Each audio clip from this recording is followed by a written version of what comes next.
Auzubillahiminashaitanirrajim. Bismillahirrahmanirrahim. Good morning. Hope you're having a great day and a great start to your day as well.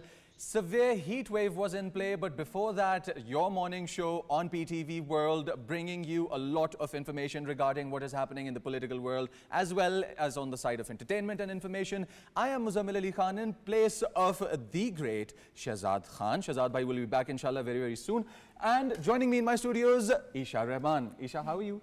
I am feeling absolutely great, Muzammil, and very accurately explained how, we were under the blazing heat of the sun for the past few days. But, in Pakistan now we have blissful showers pouring down upon us. However, there has been climate change prevalent around the world. So let's dive into what has been happening. A landslide in the Colombian town of Bellu has killed at least 10 people, leaving 15 injured, while another 15 remaining missing. Colombian authorities have deployed search and rescue teams and set up temporary shelters at various locations, including schools and community centers.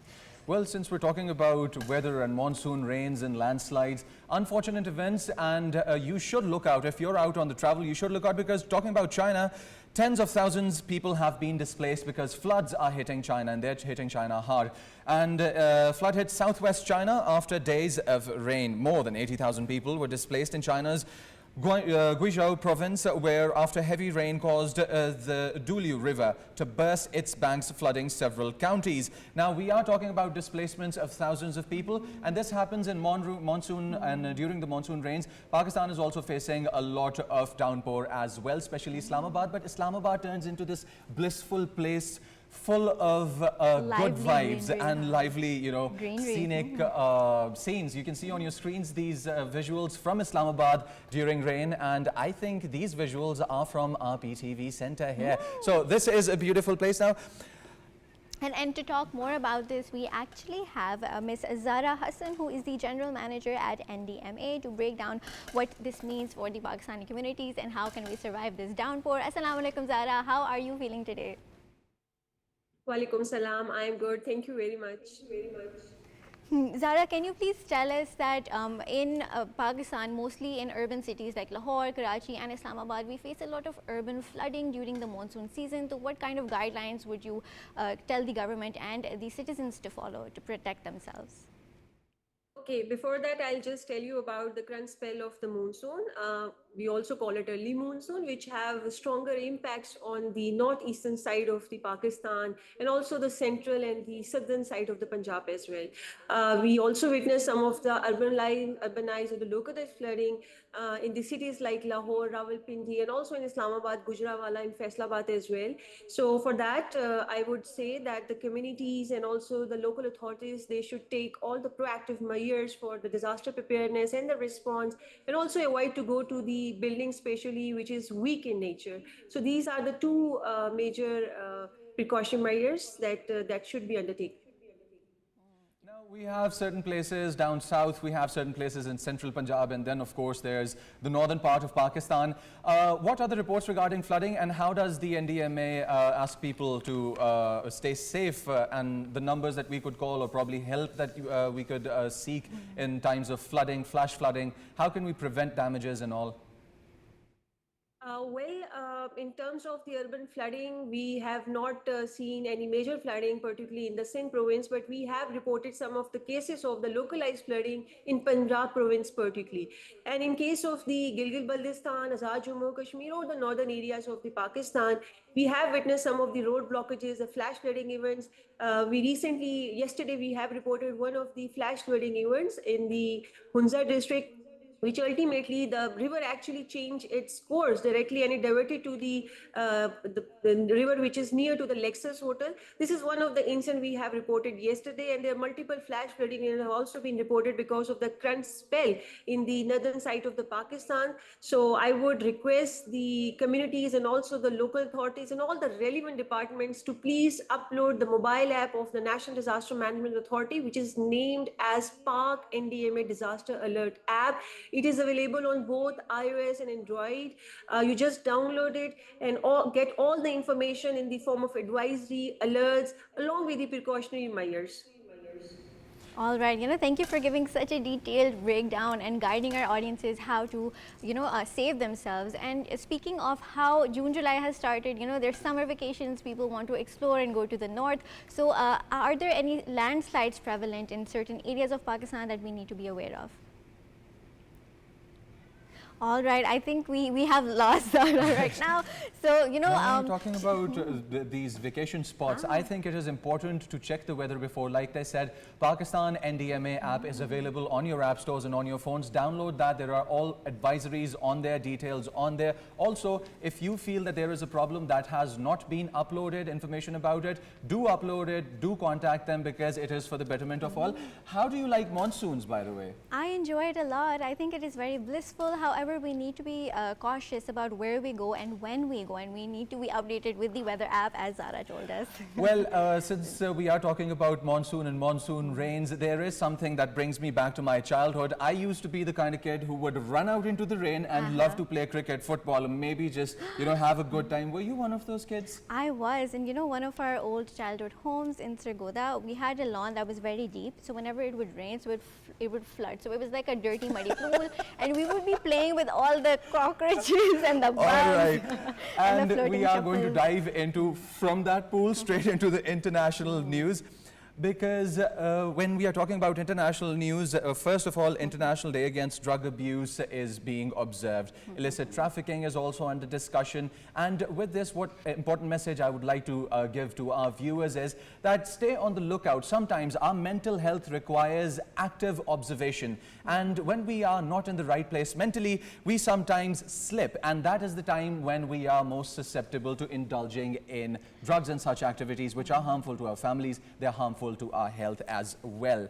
And also talking about some international news, WhatsApp messaging services have been banned on the devices of all US House of Representatives. Now this news is big. WhatsApp was always under the eyes, speculative. Why? Because there were a lot of WhatsApp hacks going on internationally, message leaks and all. So according to the notice from the Chief Administrative Officer, which was sent to all House staff, the Office of Cybersecurity has deemed WhatsApp a high-risk user due to the lack of transparency in how it protects the user data. We are talking about WhatsApp. It's a big app, no? It is, and everyone needs to be cautious about what they upload and talk about on WhatsApp. And speaking of international news, the US President Donald Trump has said the Iran-Israel ceasefire is going very well, claiming that the US strikes caused total obliteration at Iran nuclear sites and Tehran won't be building bombs after a long time. He insisted that the US strikes at Tehran's atomic program backed them by decades and claimed that the strikes on Iran could have a positive impact on the Middle East. Well, this is what was said by America. This is what was said by Donald Trump. But International Atomic Energy Agency says that there are no radiation leaks. And Iran says that we would be back resuming our mission for developing our nuclear energy powerhouses in a few short months. Well, there's a lot about the Iran-Israel conflict and everything. But now, talking about something very spiritual and close to all of our hearts as Pakistanis, as Muslims, and as Muslims around the world. We are talking about Ghilaf-e-Kaaba, a team of 154 skilled workers and craftsmen will remove the old Kiswa. Kiswa is the Ghilaf-e-Kaaba and detach its gilded elements and install its replacement. The cover is made up of 47 black silk panels embroidered with 68 Quranic verses using 24-karat gold-plated silver threads, and it will weigh about 1,415 kilograms, mashallah and subhanallah. Very, very beautifully explained. And, right. Firstly, Muzammil talked about how the International Day Against Drug Abuse is being observed today, and to talk more about this, how we can prevent this in Pakistan, because drug abuse is not just a personal battle, it is a societal epidemic, and every drug abuser is someone's child, someone's sibling, someone's relative, and we need to eradicate this from our society. And to talk more about this, we actually have Muhammad Harmain, an addiction treatment specialist and the founder of Harmain Rehabilitation Center in Islamabad. Assalamu alaikum. How are you feeling today? Walaikum salam. I'm fine. and thank you so much. Sir, talking about drug abuse and illicit trafficking and all of that, these are not just crimes. These are bad places. These are bad places. Why? Because they damage mental health, they damage the youth of a society, they damage households. How do you see Pakistan surviving against such an element, such a negative element? Your question is very relevant because globally when we say it's the day against drug abuse or drug trafficking, it means it's maybe a celebration of some day or a symbolic day. But for Pakistan's perspective, we are talking about a hidden crisis and a hidden epidemic. We are not ready to talk about on it. And that's why we are facing it as a huge and serious crisis among our youth especially. For instance, according to UNODC's report, more than 9 million people are abusing some sort of major drugs, for instance, ice, heroin, alcohol, etc. And more than that, people are using other sort of drugs under the cover. And among this data, more than 60% is youth. Right. On the other hand, we are facing a lot of other issues. For instance, there isn't any primary care setting, there isn't any mental health education among the masses. That's why it is a major crisis for Pakistan as compared to the world society or globally when we say or we see. And what do you think is the reason for it being so widespread and being so prevalent in Pakistan? Is it because of peer pressure? Is it because of lack of awareness and education? Especially in youth. Yeah, you are saying something very relevant in your question as well. Prominently, it is when we say what are the main issues or the behind reason of using drugs is first of all the easy availability. For instance, when we talk about the current major crisis called ice or methamphetamine, it is basically made or produced in clandestine laboratories across the country and easy availability. First of all, this is a major crisis. It's cheap and easily available, cheap somehow and easily available. On the other hand, there is a peer pressure. We always talk about peer pressure as something very positive, but in this perspective of substance use, people are having the characteristic or the skill to counsel the youth or the young children how they can start and enjoy drugs around them. So this is a peer pressure, and urban isolation is there. For instance, we are living in societies, but we are alone, yes. Somehow. So you think lack of interaction with other yeah, people can lead lack to of drug positive abuse? interaction. Positive interaction. Is there lack of purposeful interaction is there. On the other hand, we are facing some lack of mental health education. We do not talk about it. We do not understand what mental health is there. Also and we consider just it taboo when you talk about it. We just consider mental health is something, you know, the failure of your moral failure, all these things. On the other hand, it is not considered disease. Right. We may we may have a concept of medical disease like mental, physical, liver disease and all these things, but we do not think drugs or mental ailment as very important for a human being. You know, it is still a very taboo subject in Pakistan. So, resultantly or finally, we have stigma.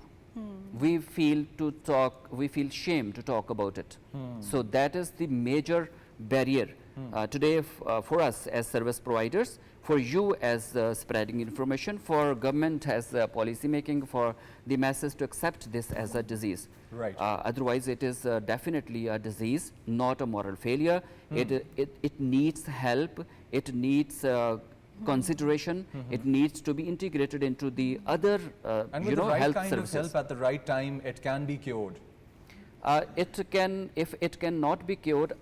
First of all, I would say that just like other diseases, for instance, diabetes and hypertension, it may affect human brain and body, but it may be managed at early stage effectively. For instance, if we provide early intervention, and everyone knows living around that person who is using drugs, basically. And if we help the person timely, we can save him or her, and we can save some resources we destroy later on. Yes. On health, yes. We save some time that person destroyed himself or herself, we save the future of a person that is very precious for us, that is an asset for the country. So collectively, we can say that it is it can be managed at early stage, but it is Right. critical, chronic at the last stage for everyone, for government, for facility service providers, for family, for the patient himself or herself. And can you please tell us the science behind the addiction of drugs? Because it chemically rewires your brain. So can you Yeah. please shed some light upon that? Yeah, very important aspect. I have another question related to this, but after your answer, please. Yeah, it is necessary today to understand, because today we are celebrating, we are raising awareness, we are bringing the attention of our masses towards the concept of addiction. Basically, it is a chronic relapsing brain disease, because just like other disease, like I have said, diabetes, it Yes. affects the human brain's functioning. When functioning, brain's functioning and structure is changed due to drug abuse, a person may change the way he feels, the way he behaves, the way he thinks. Resultantly, this affects a person as a whole. So definitely, it is a scientific aspect to understand that this concept is revealing somehow towards the disease concept. Right. So when we talk about people quitting drugs, and when we talk about people adopting a healthier lifestyle, which is a really good thing, and it requires a lot of strength. And for all of you all who have quit such a toxic habit, kudos, and I appreciate this, and more power to you. So when we see people relapsing, they continue on a harder path than they quit.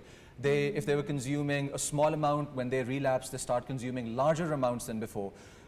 What are some of the reasons for the relapse that happens? I personally think, on the basis of my personal experience, education, it is somehow a myth that when a person is getting treatment, for instance, and moved towards society to reintegrate himself into the society effectively, and if on the way he is facing relapse, resultantly he may increase the use of substance. Basically, this is not happening. In Pakistan, getting help or getting treatment is itself the part of getting some freshness. People think, I mean drug users think, if they will get rehabilitation, this is not the treatment, this is not the way to go back to the society as a normal person. Yeah. They are just now fresh, they can use more drugs. And this is counseled by their peers when they are using drugs. This is the whole scenario. So trying to quit a negative habit, you first have to quit the negative circle that brings you back to that Definitely. lifestyle. First of all, we need to understand this is a disease. We need to understand we do not feel shame to talk about it. We definitely understand that help is there. Right. Yes, we need to get help. We need to be a human with each other, especially the person who is using drugs. Right. We as a service provider, we as a family member, we as a country at government level or the institutional level or the stakeholder level, we need to understand that a person is human. Right. So Very a well great said. deal of knowledge behind your work, a great deal of knowledge behind your mission, deep insight into the matter, and I wish we had more time. But with the news, we have to move on. This was Mohammed Harmain Saab. He was here telling us about how drugs can impact negatively, how with the timely intervention, we can move on and save our children, save our youth. Thank you, sir. Thank you for joining us in our studios. It was a great deal having you over here. Thank you so much. And talking about a healthier lifestyle, what sports do you enjoy? I actually love playing football and I love going swimming. You love going swimming? You look like a swimmer, but you don't like one who would play football, though. I mean, so football or American football? Do you play? Do you like tackling people? No, not American football. But say I could say okay, yes with my siblings. But however, moving on to sports is very important news, and diving into how Pakistan is going to face its arch rival India in the final of the Asian Doubles Squash Championship being played in Malaysia. Pakistani players Nasir Iqbal and Noor Zaman secured their spot in the final after beating Malaysian hosts Duncan Lee and Safiaq Kamal by 2-1 in the semi-final match. Pakistan will face India's Abhay Singh and Vilvan Sethil Kumar in the final today. Right, and when we're talking about Pakistan and Pakistani sports, how can we forget the great game of cricket? When we talk about cricket, all the gullies and the mohallas and the children and the bada bhais in our mohallas Cricket is something that breathes life into the Pakistani culture. We love the sport, we're good at it. We beat big teams and we also go play big tournaments. Talking about big tournaments, Pakistan is to go and play its series of T20 internationals. Talking about Pakistan cricket team that will tour Bangladesh next month for 3-match T20 international series, beginning on the 20th of July at the Sher-e-Bangla National Cricket Stadium. And when we are talking about these Pakistani players and sports that are played with, you know, great Such zeal and enthusiasm. zest. You know, we also have some good news about one addictive game. I was a big addict to this game, and it is snooker. Snooker. I want to know more about how you dived into snooker, but diving into Pakistan's news. Pakistani cubist Mohammad Asif clinched the bronze medal in the Asian 6 Red Snooker Championship in 2025 in Colombo, Sri Lanka. In the semi-final of the championship, Malaysia's Chan Lee beat Mohammad Asif by 5-2 frames. With the win, Malaysian qualify for the final, while Mohammad Asif secured the bronze medal. The team championship will start tomorrow. In the 16th teams from 13 countries will practice. Wow. I mean, you with your vocabulary, I think you're well versed in snooker as well. Do you play snooker? No, I do not. I cannot even hit the ball, man. I have this stick and I cannot even aim at the You ball. don't hit like that. The whole aim is wrong. And you don't hit like that. That's how you dance. I will need, So- you know, very in-depth snooker classes from Sir now. I sure will give them to you. But when we are talking about sports and a healthier lifestyle, how can we forget animals being a part of our healthy lifestyle? People are into pets, people are into cats and dogs, people are into a lot these days. And since the recent Bakra Eid has also passed, what has happened recently in my life is that I have started indulging in farming for different animals, and we will come back towards the end of the segment here in our show. And But you know, farming contributes to economy. Yeah, And speaking of economy, you know, Pakistan's economy is like a recovering patient. You know, slowly getting its pace up, slowly But getting we are a talking heart about rate, pulse, SIFC, we are and talking strength. about all of those efforts that are being put into place. We are talking about a lot that is happening economically in Pakistan. And for more about this interesting topic, that is the betterment of our lives, that is the betterment of Pakistani economy, where Pakistan is headed towards the future. We are looking at a big tech-friendly, bright future that Pakistan is ready to step into. The government is making great strides. Pakistan is communicating with all the key member states. There is big news coming for the people. And to talk about this, we are joined by Dr. NASIR IQBAL. Dr. NASIR IQBAL joins us and he is heading the Macro Policy Lab. Now, Assalamu alaikum, sir. Welcome to our show. And economy is the hot topic globally around. Talking about Pakistani economy and the resurgence of it, guide us around the contours of what the Pakistani economy is going through right now and the near future of it. I think it's a very good question. If you look into the macroeconomic situation of the country, especially after this budget, there are a lot of hopes that we will revive very quickly. And it is evident that previously, whenever there is a recession and we are in a stabilization mode, especially with the IMF, probably it will give a lot of leverage to us in terms of our revival. And what we are assuming that in the coming year, as there is a very massive and very ambitious agenda by the government to make a $1 trillion economy, where we are hoping to achieve this through various reforms, and the government is very much on it for these. You know, that was explained very well. We want to know about how the remittances have hit a $34.8 billion high rise this year, and how is this contributing to Pakistan's economy, and what is the reason behind this surge? I think the one of the key factors that really push Pakistan economy is the remittance. As you rightly highlighted, over the last 3 to 4 decades, the major push that we have is the remittances from the people, our own people, those are working especially in the Middle East. So the one of the key factors that this rising is that over the last couple of years, there is a massive outflow in terms of the labor force to these countries. That's probably one of the key factors. Secondly, as you know, the government is pushing for the formal transfer of all these remittances, and that formalization, on the one hand, it give a lot of boost to our economy. On the other hand, it will also increase our rating at the global level that we are now moving toward the more of the formalized economy. And definitely, if we look into the role of this remittances. Remittances is our survival. To be honest, without remittances, it would be very hard to manage external account deficit. Sir, talking about Pakistani economy and the near future that we're about to step into, how do you see foreign direct investment defining Pakistan's economy? This is a very tough question and a very difficult part of the economic situation of the country.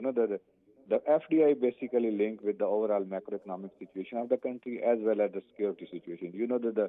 In the region we are struggling with the security issues, especially our issue with the neighboring country, as well as this recent conflict between Israel and Iran also hit this region very adversely. So the FDI would depend on the peace and stability of the region, not only Pakistan, but the region. And Pakistan is working very hard in terms of establishing the peace as well as the security of the people, as well as, for example, this role of SIFC is very crucial in terms of attracting FDI, especially from the GCC countries. And we are very much hopeful that in the coming years, because there's a lot of countries showing a keen interest, especially in our agriculture sector, especially in our mineral sectors, and making also investment in other soft areas. So probably in the near future, we would assume a massive inflow, but it depends on the security situation, not only for Pakistan, but of the region, as well as the macro stability of the country. This was explained very well. And speaking of businesses and how they should thrive, the State Bank has slashed the interest rate by 11% for businesses. So how is this actually going to bring a relief for all these entrepreneurs in Pakistan? I think it has a two type of advantage. One on the significant reduction in the interest rate from 22 to 11. It gives a lot of leverage to government as well in terms of interest payment. Probably the last year, one of the key issues government of Pakistan was facing to make interest payment because the interest rate was very high. On the other hand, if you can reduce substantially this the interest rate, it will give a lot of hope to the investor, to the business community that know that the loans are relatively cheaper and they can make investment, because previously it was very difficult to make investment with the very high interest rate of 22, and the return on investment was very low.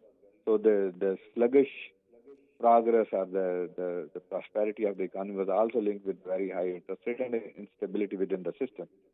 But this massive reduction, we have a lot of hope. When we talk about the regional connectivity, when we talk about regional peace and foreign direct investment being directly linked with it, the GCC countries, the SCO member states, we saw over the past year and a half after the SCO summit that took place in Pakistan, there was a lot of movement in the interests of investors in this region. Has that started to translate into Pakistan's economy? We should be very honest. So yet there is no such a clear evidence that those arguments would be translated or materialized, but the hopes are there. And we are working very hard to convince these regions, especially the Middle East and GCC and OECD countries, to come to us. They visited us, and most of the time, if you look into the past 6 to 1 month, a lot of delegation from the neighboring country, GCC country, from the Russians, they visited us. The main objective for their visit was to look into the overall environment of the country as well as negotiate with the counterparts. So definitely these kind of agreement need some time to materialize, but we are very hopeful, especially if you look into the interest shown by the U.S. Authorities as well in terms of making investment in a lot of areas in Balochistan. Similarly, China is very keen to make investment. KSA is very interested in making investment in agriculture sector, but definitely materialization of all these even required some time. And that was explained very, very well. And now jumping into how Pakistan's exports have jumped to a 8.6%, a staggering $7.5 billion. So what is the reason behind this surge, and what sectors are leading this change? The IT is one of the key sectors that push all these things, and on the other hand, that there is a recession in the global economy, and whenever there is a recession, the low and middle income country always have some kind of advantage to increase export. Secondly, that there is a tariff war across the globe, especially after Trump administration. There are a lot of issues facing by the neighboring countries. They impose very high tariff to India. They impose very high tariff to Bangladesh as well. Also, they impose a high tariff cost. But look at the news over the last couple of weeks. Pakistan has successfully negotiated with the Trump administration to revisit this entire tariff war, and probably it would be a good news in the coming days or a week to further increase our export. Thank Right. you. I have a quick question before we let you go here. When we talk about the tariff war that has been shaking up the global economy as well as the business scape, what we see is a lot of the people are now going back towards tech and tech-related fields. When we're talking about resurgence of Pakistan's economy, in your opinion, what are the strongest segments and the sectors that are contributing to this resurgence? You know, I always believe that if you really want to grow and you really want to have a sustainable growth, you have to focus on the domestic investment. You know, probably the foreign investment would be a key in terms of spillover effect, in terms of technology transfer, but the real boost would come from the domestic side. I just write and offered at the PIDE platform that we need to promote local businesses in this year if we really want to transform our economy. So our main message to the government, and the one of the key initiatives taken by the government is to promote cashless economy. That is a key thing to promote the digitization, to promote the local business, to promote the e-commerce. So this would be the future of our country, because then you can engage your youth, you can engage the rural economy, you can engage your female employment. Everyone could be engaged in this sector, and if we really allow people to do work in the sector, definitely it would be a very, very, very good initiative for us and to really transform our economy. Right. Thank you, Dr. Zahra, for joining us on today's episode and providing with your candid insight into the matter and how the Pakistani economy is making its stride back towards the upward trajectory. Our Pakistan Stock Exchange has been on an upward trajectory since the past year and a half. Thank you for joining us on PTV World here on our show. And with this, we are now going to move towards some interesting news for our viewers. Do you know how many blood types are there? I actually thought there was a certain amount of only 4 blood types. However, only 4 blood types. It has been discovered by scientists that a new blood type in a woman from the island of Guadeloupe has been discovered. According to the French blood establishment, the woman is the only known carrier of the blood type, dubbed as Guada negative. The discovery was made 15 years after researchers received a blood sample from a patient who was undergoing routine tests. The discovery has been officially recognized by the International Society of Blood Transfusion. Right, and now before we go towards the next news, there's something very important, and that important thing is this new blood type is not a small news. It's a breakthrough because our immune system, the way we consume food, the way our nutrition goes into our blood, the way it's absorbed into the blood, it becomes a part of our body.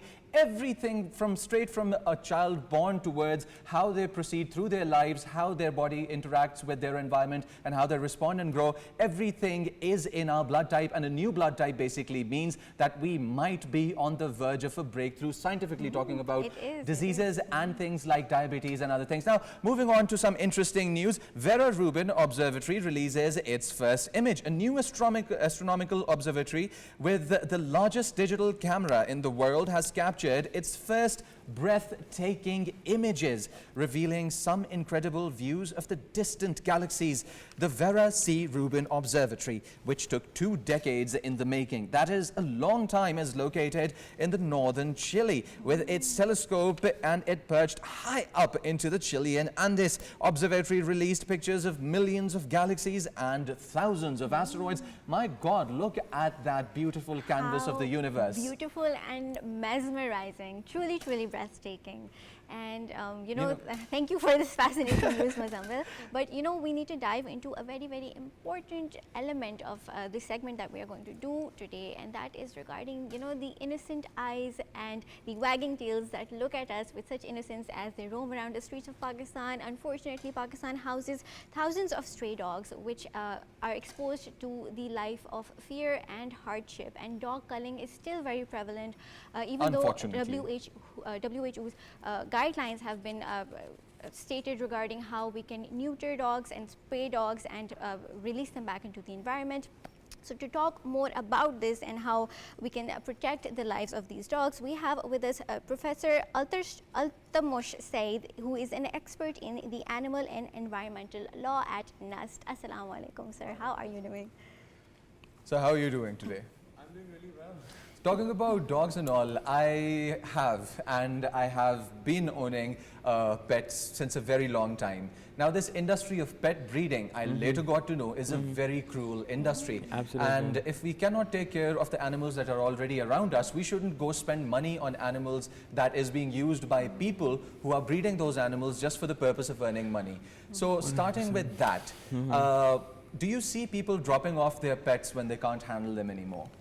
Yeah, that's actually quite common, and that happens either in front of animal welfare organizations or just, you know, outside their homes. I mean, outside their homes is much more harmful, but if it's an organization, maybe they can try and do something about it. And they almost always do, but yeah, there's a huge influx of that. Do you see people just abandoning their pets? Yeah, even though it's a crime, yes. It is. And we want to speak more about, you know, abandoned pets are, it's a very It's awful harsh. epidemic in It's the very society. harsh. But mostly it is the stray dogs that have to, you know, face the brunt end of the stick. Yeah. So what exactly is dog culling, and how is it not very useful in reducing their population? Yeah, absolutely. Firstly, I'm really grateful that you're talking about this topic on national TV. And secondly, what dog culling really is basically shooting or poisoning dogs in inhumane manners. And that's illegal in Punjab now and Islamabad as well. In Punjab, and I would like to thank the government before I, go there. We actually had a case, and they finally, said that no more dog culling in Punjab on the government level, and that has stopped. And we also proposed to the government exactly why dog culling doesn't work, which is basically a scientifically proven method that's been given by the World Health Organization and the International Organization for Animal Rights, which is the World Organization for Animal Health, WOA. And so what they say is that we've been doing dog culling for 78 years, right? Hasn't worked. The population is still on the rise, and rabies is still on the rise. Dog bites are still on the rise. People are still very scared. So clearly it is not working.